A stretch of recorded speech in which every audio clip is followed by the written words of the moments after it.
안녕하세요, 김원준입니다. 오늘은 열흘간 이어진 연휴의 마지막 날입니다. 역대 최고란 공항 인파 사진이 연일 뉴스가 됐죠. 이 정도 연휴가 언제 돌아오나 달력을 뒤진 사람들도 많습니다. 2025년 그리고 2034년 그 다음이 2044년 앞으로 8년, 17년, 27년을 기다려야 합니다. 1년 중 열흘 연속 쉬는 날이 앞으로 27년간 3번밖에 안 된다는 사실. 뭔가 크게 잘못됐다 생각 들지 않으십니까? 한 조사에 따르면 세계 주요 28개국 연차 휴가 평균 사용일 조사에서 7년 연속 세계 꼴찌를 기록한 게 우리나라입니다. 유럽 대부분 국가들은 25일에서 30일 수준, 홍콩, 인도, 싱가포르 같은 아시아권도 15일 정도. 조사 대상 중 오로지 우리나라만 한 자릿수입니다. 프랑스는 연차가 아니라 연속 휴가를 1년 최소 12일 법적으로 보장하고 있죠. 최소가 매년 12일입니다.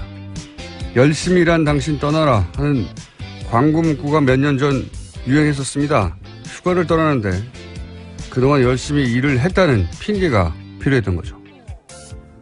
그런 핑계는 없어도 됩니다. 사람에게는 고용관계를 벗어나 김이사, 박과장, 이대리가 아니라 한 사람의 자연인으로 돌아가 쉴 수 있는 권리가 마땅히 있어야 하는 거죠.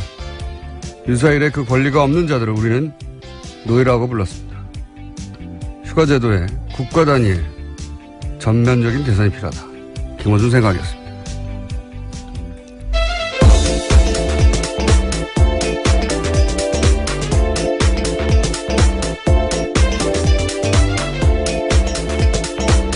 시사인의 김은지입니다. 네, 김은지 기자 호가 있다고 저희 PD가 실검일이 김은지라고 앞으로 네 글자라서 어쩌다 그렇게 된 것 같은데 본인 소개를 그렇게 해주세요. 네.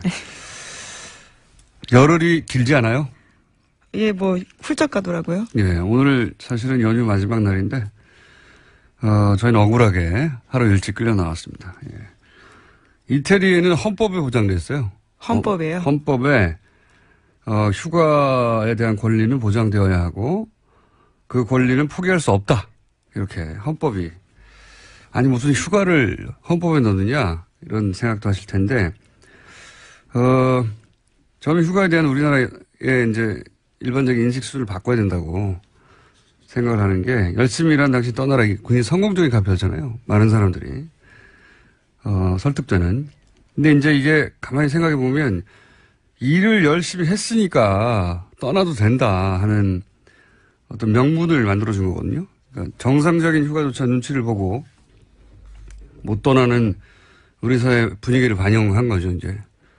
열심히 일했으니까 떠나, 이제 괜찮아, 이렇게. 근데 남들보다 훨씬 열심히, 더 미친 듯이, 일을 하지 않아도 그냥 정상적으로 일을 했으면 이미 충분한 겁니다. 권리죠, 그냥. 그러니까 우리 사회가 아주 오랫동안 반기업 정서, 반기업 정서가 나라와 경제를 망친다 이런 얘기 많이 했었잖아요. 요즘도 해요. 반기업 정서라는 단어를 검색하고 있으면 아직도 많은 사람이 그런 얘기를 합니다. 근데 우리나라 노동자 휴가가 OECD 국가 중에 한 자릿수예요. 유일합니다. 한 자릿수가. 이것도 근데 그 연차 휴가가 한 자릿수거든요. 연차 휴가라는 게 한 달에 한 번 쓰는 거잖아요, 보통. 그렇죠? 그걸 다 합친 게 열흘이 안 된다는 거예요. 전 세계에서 이 조사한 국가 중에 유일하게. 근데 이제 1년에 연속으로 열흘 정도 쉬는 거를 이번에 황금 휴가라고 10년 단위로 기다려야 되는 황금 휴가더라고요. 찾아보니까. 미친 겁니다. 제가 보기엔. 매년 이 정도는 쉬어줘야, 최소 매년 이 정도는 쉬어줘야 한다고 다른 나라에서는 얘기하는데 우리는 10년에 한 번이에요. 세계 최장시간 노동이라고 하고 우리나라가. 그리고 세계 최단기 휴가인 거죠. 그러니까 세계 최저 출산율이 나오는 겁니다, 이게. 행복지수도 가장 낮은 나라고, 이게. 일로부터 자유로울 권리를, 법으로부터. 네, 그렇죠. 제도로, 강제로 보장해야 된다. 권리와 의무 모두 보장하면 좋을 것 같습니다. 예. 휴가에 대해서요. 너무 오랫동안 일만 해왔어요. 예. 반기업 정서. 영어로는 반기업 정서 많이 애씁니다. 난 갑자기 영어를. 저도 해외 갔다 온 김에 갑자기 말도 안 되는 소리고요. 우리나라처럼 기업하기 편한 나라가 없어요. 자, 뉴스를 진행해볼까요? 네. 계속해서 트럼프 대통령 소식 전해드렸었는데 오늘도 첫 소식은 트럼프 대통령 이야기입니다. 도널드 트럼프 미국 대통령이 현지 시각으로 7일에 과거 북한과의 협상이 효과가 없었다면서 단 한 가지는 효과가 있을 것이다 라고 주장했습니다. 군사적 옵션을 내비쳤다라는 해석이 나오는데요. 동시에 또 북한이 미국 본토를 위협할 ICBM을 발사 준비한다는 소식도 있습니다.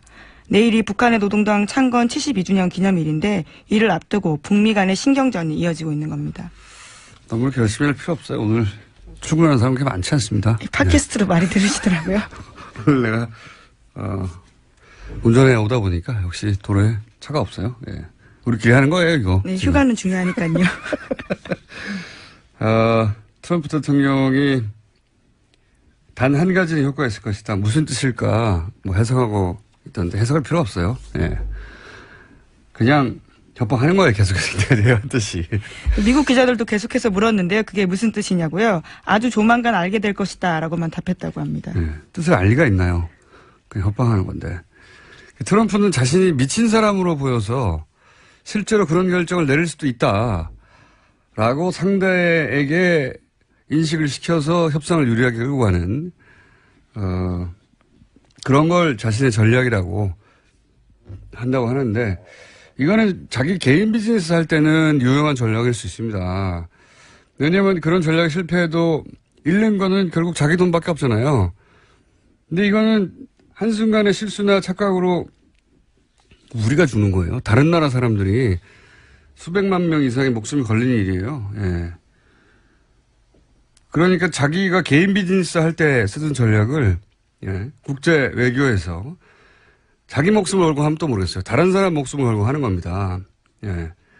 이런 정신 상태를 가진 사람의 트윗을 뭐 하루가 멀다 하고 중계하면서 거기 무슨 대단한 전략, 뭐 그런 게 있는 것처럼 해석을 하는데 없어요, 그런 거.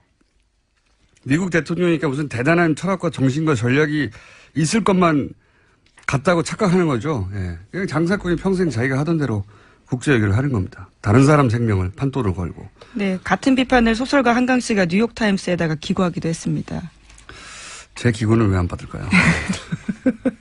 이건 보십시오. 우리 언론은 이걸 생중계할 게 아니라 끊임없이 비판하고 압박을 해야 돼요. 아니 우리 생명을 걸고 자기 판도를 걸든가. 우리나라 국민들의 생명을 걸고 자기가 왜 이런 도박을 하는 겁니까? 그걸 무슨 대단한 국제적인 전략과 정신이 있는 것처럼 이렇게 중계하고 무슨 의도일까?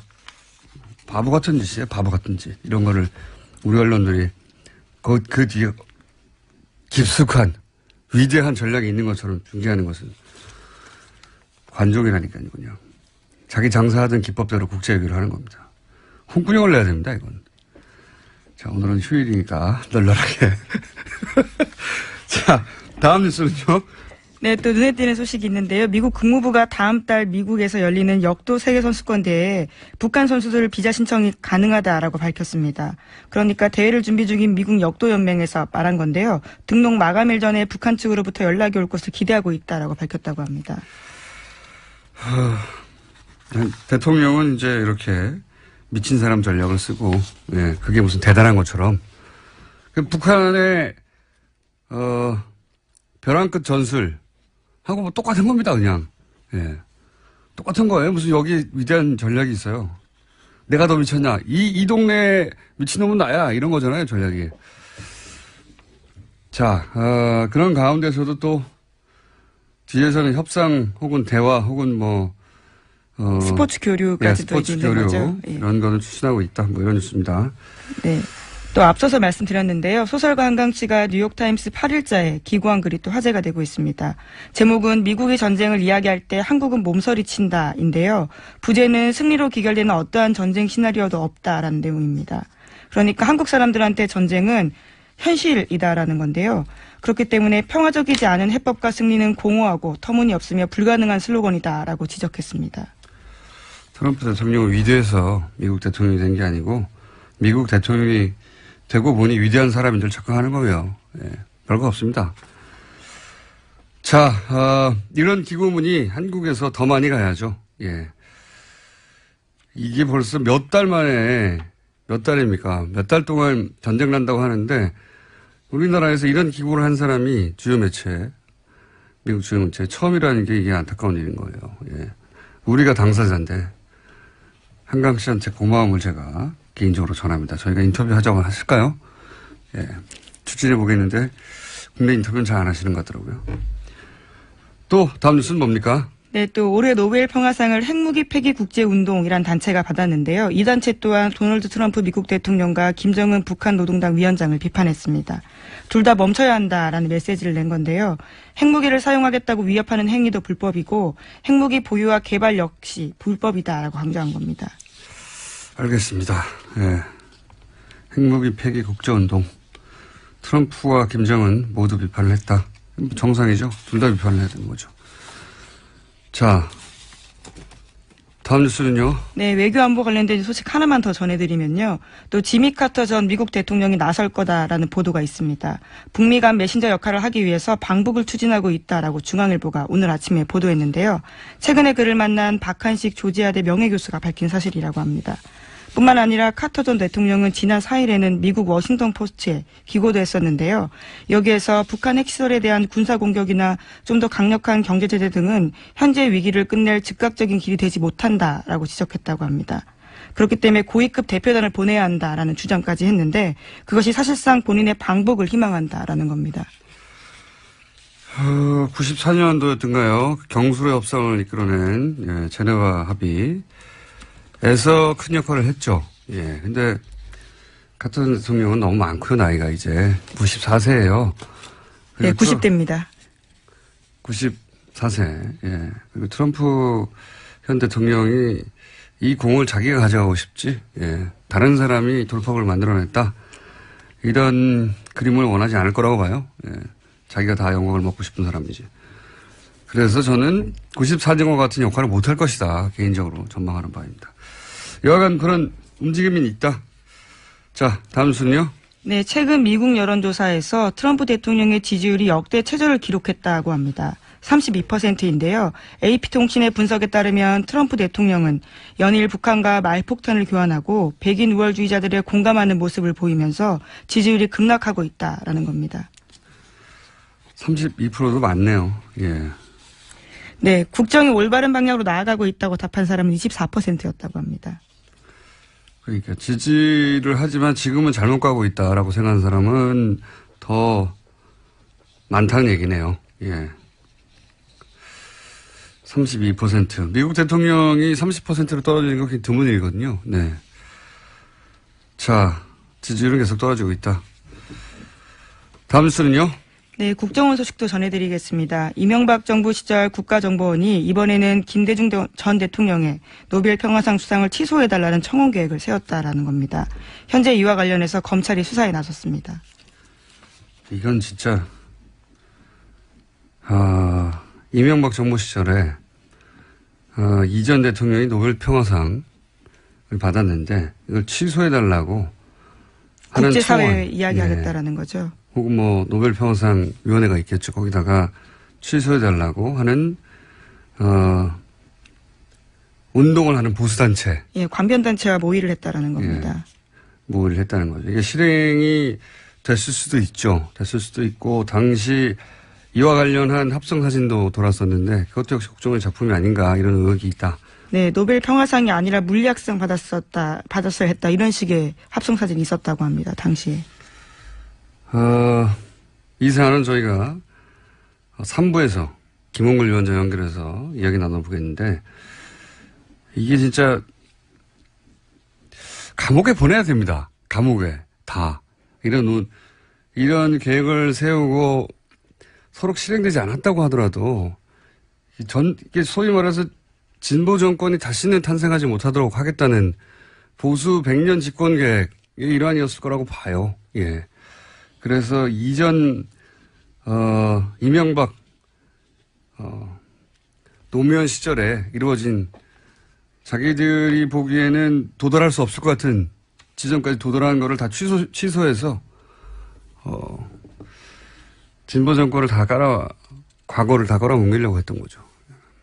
이런 계획을 관변단체에서 세우는 것도, 웃기는 일인데, 예. 김대중 전 대통령을 좋아하지 않을 수도 있어요. 그래도 노벨 평화상은 진보 보수를 떠나서 굉장히 국가적인 큰 일입니다. 좋아하지 않을 수는 있는데 이게 국정원이 나서서 그런 수상 취소될 리는 없지만 그런 계획을 세웠다는 자체가 이건 상상하기 힘든, 제가 말했지 않습니까? 설마에서부터 출발한다고. 보통 합리적 사고를 한다고 하는 분들은 설마에서 끝나거든요. 설마를 넘어가면 자신이 합리적이라는 소리를 듣지 못할까 봐, 비합리적이라는 소리 들을까 봐. 공작은 설마에서부터 출발한다. 다시 한번 실감하게 되는 이야기고, 뉴스고. 3부에서 저희가 좀 자세히 다뤄보겠습니다. 다음 뉴스는요? 네, 민병주 전 국정원 심의전단장이 최근 검찰 조사에서 한 발언이 나왔습니다. 어버이연합을 특별관리하면서 추선희 사무총장도 직접 만났다라고 진술했다고 JTBC가 어제 보도했는데요. 민 전 단장은 어버이연합을 유별나게 챙긴 원세훈 전 원장 지시로 직접 만나게 되었다라고 진술했다고 합니다.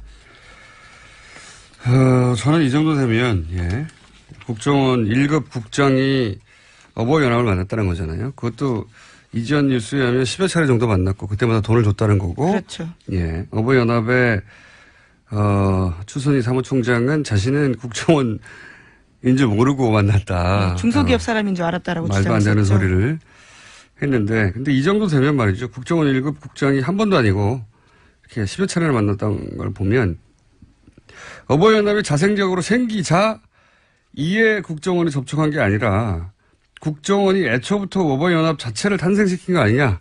저는 이런 의구심을 가질 단계다 이제. 예, 그런 생각이 듭니다. 사실 추선희 사무총장에 대해서 여러 가지 의혹들이 과거로부터 있었고 어버이연합에 대해서도 이거 돈 어디서 났냐 여러 차례 추궁이 있었죠. 그래서 제가 기억하기로는 한겨레 신문에서 관련 기사를 쓰니까 어버이연합 몰려와가지고 통장 계좌 흔들면서 이거 다 자발적으로 모은 돈이다. 그러면서 격렬한 시위를 했었죠. 예. 어딜 가시더라도 격렬하게 시위하십니다. 근데 당시 이제 그 언론사 앞에서 굉장히 격렬한 시위를 했었는데 그 격렬한 시위 자체를 저는 국정원이 뒤에서 또 사주한 것이 아닌가 이 부분도. 왜냐하면 본인들이 드러날까봐 아예 최전선에서 막는 거죠. 이것도 의구심을 가지고 조사를 해봐야 된다. 어버이연합 자체의 탄생부터 저는 다시 뒤져봐야 된다. 그런 생각이 듭니다. 자생적으로 만들어진 게 아니라 애초부터 그렇게 만들어낸 거일 수도 있다. 자, 하나 정도 더 할 시간이 있습니다. 네, 어제 대한애국당에서 자칭 양심 선언을 한다면서 기자회견을 했는데요. 최순실 씨 태블릿 PC가 주인이 따로 있다라는 주장을 한 겁니다. 박근혜 전 대통령 대선 캠프에서 일했던 신혜원 씨가 그 주인공입니다. 그렇군요. 이거를 이제 신혜원 양심선언이라고 하는 키워드로 보도가 됐는데, 일단 양심선언이 아니죠. 양심선언이라는 건 권력에 의해서 뭔가 부당하게 은폐했던 진실이 있는데, 그거를 개인이 자신에 대한 어떤 불이익을 감수하면서 양심에 꺼리키기 때문에, 폭로하는 게 양심선언 아닙니까? 근데 태블릿 PC가 이제 폭로됐을 때, 당시의 권력은 박근혜 대통령이었어요. 예. 박근혜 대통령이 태블릿 실제 주인이 신혜원 씨였는데 그걸 대통령 권한으로 덮었다. 그럼 지금 와서 양심선언을 할 수 있죠. 그게 아니고, 예. 당시 권력은 박근혜 대통령이었기 때문에 이게 양심선언이 되려면 박근혜 대통령이 최순실 씨에게 뒤집어 씌워야 되는 겁니다. 태블릿 PC가 신혜원 씨 건데, 예. 양심선언을 아무데나 갖다 붙이면 안 돼요. 예. 또 지난 9월 달에요. 재판 증언도 나왔습니다. 김한수 전 행정관이 태블릿 PC 사용자는 최순실 씨가 맞다라고 증언한 바도 있습니다. 개통한 사람인데요. 이 사람은. 기자회견을 보니까 본인의 것도 확실하다고 주장한 게 아니에요. 보니까. 기자회견 내용을 보니까 당시 이제 김모 행정관이 2대의 태블릿 PC를 개통했는데 뭐 지금 나온 전화번호나 문서나 또 캠프에서 대선 캠프에서 같이 일했던 동료 사진이 나온 걸로 봐서는 자신이 속했던 대선 SNS 팀에서 사용한 태블릿 PC로 보였다라고. 예, 이건 양심 선언이 아니라 100번 양보해도 신혜원 씨가 일방적으로 주장을 했다 이렇게 보도해야 되는 겁니다. 어떻게 신혜원 씨의 양심 선언이에요 이게? 예. 당시 신혜원 씨가 이건 자기 거라고 주장하려고 했는데 박근혜 대통령이 막았다는 겁니까 이게? 예, 말도 안 되는 단어를 갖다 붙여요 여기다가. 그리고 태블릿이 당시 검찰에 수여하면 최순실 씨의 동선과 일치한다는 거 아닙니까? 로그인이나. 예, 심지어 독일까지 따라갔다는 거죠. 사용 기록이. 예. 그러니까 신혜원 씨, 그 태블릿이 신혜원 씨 것이 맞으면 신혜원 씨가 최순실 씨와 함께 독일에 동행한 겁니다. 그러면 양심 선언할 주체가 아니라 조사의 대상이 되는 거예요. 예. 신혜원 씨도 독일에 왜 갔어? 이렇게. 혹은 출입국 기록이 없으면 그럼 밀입국하거나 밀출국을 한 거예요. 조사 대상이 되는 거예요. 이건 박근혜 전 대통령을 구해내고자 하는 친박 세력 구속기간 연장이 내일인가 결정되죠? 예, 내일입니다. 예. 그 기간 연장을 막아버리는 양심선언이 아니라 일종의 절규 같은 거죠. 예. 절규라고 봐야 됩니다. 그런데 신혜연 씨 같은 경우에는요, 이미 유죄 판결을 받은 바가 있습니다. 선거법 위반으로 이미 SNS를 불법적으로 사용했다라는 것들이 있는데 이게 과연 유리할지도 좀 의문입니다.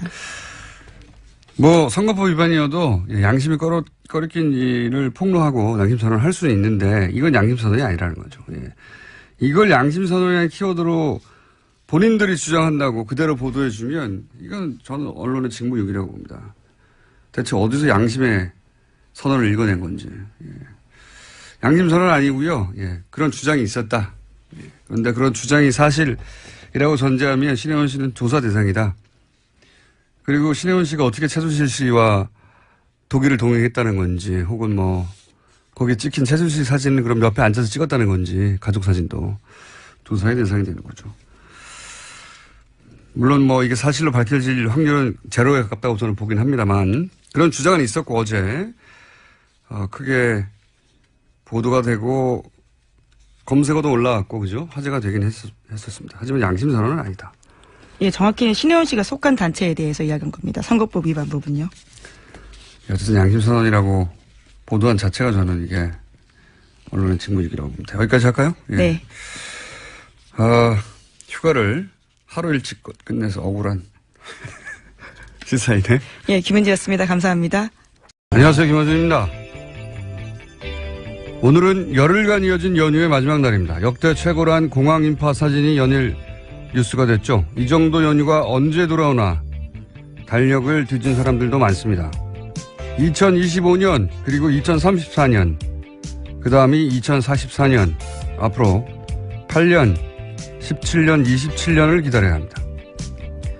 1년 중 열흘 연속 쉬는 날이 앞으로 27년간 3번밖에 안 된다는 사실 뭔가 크게 잘못됐다 생각 들지 않으십니까? 한 조사에 따르면 세계 주요 28개국 연차 휴가 평균 사용일 조사에서 7년 연속 세계 꼴찌를 기록한 게 우리나라입니다. 유럽 대부분 국가들은 25일에서 30일 수준, 홍콩, 인도, 싱가포르 같은 아시아권도 15일 정도. 조사 대상 중 오로지 우리나라만 한 자릿수입니다. 프랑스는 연차가 아니라 연속 휴가를 1년 최소 12일 법적으로 보장하고 있죠. 최소가 매년 12일입니다. 열심히 일한 당신 떠나라 하는 광고 문구가 몇 년 전 유행했었습니다. 휴가를 떠나는데 그동안 열심히 일을 했다는 핑계가 필요했던 거죠.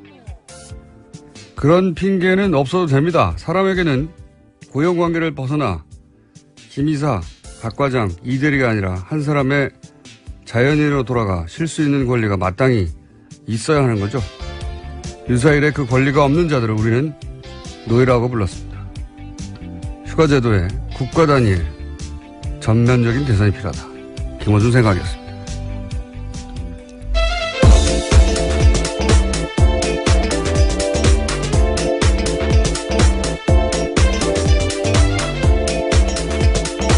시사인의 김은지입니다. 네, 김은지 기자 호가 있다고 저희 PD가 실검일이 김은지라고? 예. 앞으로. 예, 네 글자라서 어쩌다 그렇게 된 것 같은데. 본인 소개를 그렇게 해주세요. 예. 예. 열흘이 길지 않아요? 예, 뭐, 훌쩍 가더라고요. 예. 오늘 사실은 연휴 마지막 날인데, 저희는 억울하게 하루 일찍 끌려 나왔습니다. 예. 이태리에는 헌법에 보장돼 있어요. 헌법에요? 헌법에, 휴가에 대한 권리는 보장되어야 하고, 그 권리는 포기할 수 없다. 이렇게 헌법이. 아니, 무슨 휴가를 헌법에 넣느냐? 이런 생각도 하실 텐데, 저는 휴가에 대한 우리나라의 이제 일반적인 인식 수준을 바꿔야 된다고 생각을 하는 게, 열심히 일한 당시 떠나라. 굉장히 성공적인 카페였잖아요. 많은 사람들이. 설득되는. 근데 이제 이게 가만히 생각해 보면, 일을 열심히 했으니까 떠나도 된다 하는 어떤 명분을 만들어준 거거든요. 그러니까 정상적인 휴가조차 눈치를 보고 못 떠나는 우리 사회 분위기를 반영한 거죠, 이제. 열심히 일했으니까 떠나, 이제 괜찮아, 이렇게. 근데 남들보다 훨씬 열심히, 더 미친 듯이, 일을 하지 않아도 그냥 정상적으로 일을 했으면 이미 충분한 겁니다. 예, 권리죠, 그냥. 그러니까 우리 사회가 아주 오랫동안 반기업 정서, 반기업 정서가 나라와 경제를 망친다 이런 얘기 많이 했었잖아요. 요즘도 해요. 반기업 정서라는 단어를 검색어에 넣으면 아직도 많은 사람이 그런 얘기를 합니다. 예. 근데 우리나라 노동자 휴가가 OECD 국가 중에 한 자릿수예요. 유일합니다. 한 자릿수가. 예. 이것도 근데 그 연차 휴가가 한 자릿수거든요. 연차 휴가라는 게 한 달에 한 번 쓰는 거잖아요, 보통. 그렇죠? 그걸 다 합친 게 열흘이 안 된다는 거예요. 전 세계에서. 이 조사한 국가 중에 유일하게. 근데 이제 1년에 연속으로 열흘 정도 쉬는 거를, 이번에 황금휴가라고 10년 단위로 기다려야 되는 황금휴가더라고요. 찾아보니까.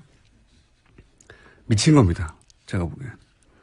매년 이 정도는 쉬어줘야, 최소 매년 이 정도는 쉬어줘야 한다고 다른 나라에서는 얘기하는데 우리는 10년에 한 번이에요. 예. 세계 최장시간 노동이라고 하고 우리나라가. 그리고 세계 최단기 휴가인 거죠. 예. 그러니까 세계 최저 출산율이 나오는 겁니다, 이게. 예. 행복지수도 가장 낮은 나라고, 이게. 일로부터 자유로울 권리를, 예, 법으로부터. 네, 그렇죠. 제도로, 강제로 보장해 준다.